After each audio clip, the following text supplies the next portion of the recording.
Hi, I'm Darlene Panzera, author of sweet contemporary and Christian historical fiction.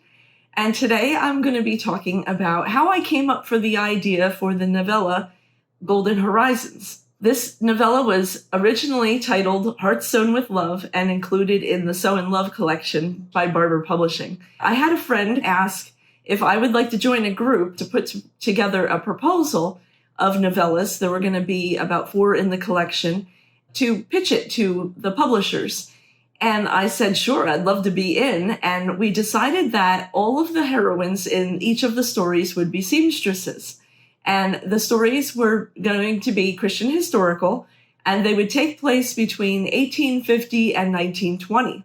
And so we all picked a different region of the United States, a different time period, and came up with 4 individual stories that were going to be put together in one collection. The proposal was accepted and was published as Sew in Love. And now for the first time, I can release my novella as a single edition. So we created a brand new cover for it, and I decided to change the title from Hearts Sewn to Love to Golden Horizons because I felt that it better reflected the story. I came up with the idea for Golden Horizons when I was researching another book idea, and I heard about the California Gold Rush. What I learned was that women who ventured out west could open their own businesses. This wasn't something that was typically allowed on the East Coast, but out west there were very few women. And so this was a privilege that they could take advantage of. And a lot of the women during the California Gold Rush made a lot of money.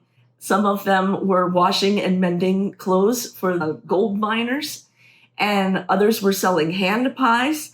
And many of these women made more money than the gold miners actually panning for gold. And what's crazy, one mail shop owner who never panned for gold at all, he got rich selling shovels to all the gold miners. And I thought that was really interesting. I like the idea of women being able to have these opportunities because I like writing about bold, courageous women who take steps to change their lives and ultimately the lives of everyone around them. And I think this was a great opportunity for women in that time period. So I wanted to create a heroine who was a seamstress, and her name is Maggie McDermott. And I love horses. I have a horse, and I love putting horses into my stories as much as possible. And so I decided to make my hero of the story a man panning for gold. And his dream is to make enough money to buy the land for a horse ranch. He takes in his orphan nephew, and he gives his nephew riding lessons. And at one point, the nephew, who's having a hard time adjusting to this new situation and territory, he takes off on the horse and he can't be found. And so it's a fun way to bring horses into the story.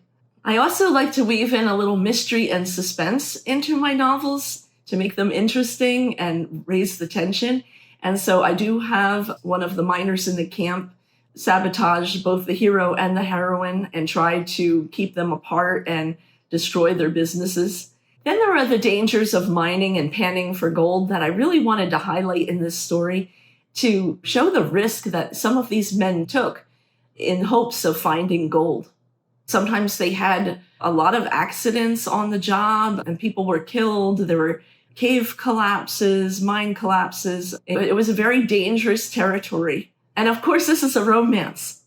So I love the fact that in 1850, the sight of a decent, single, pretty young lady was more rare than the elusive gold.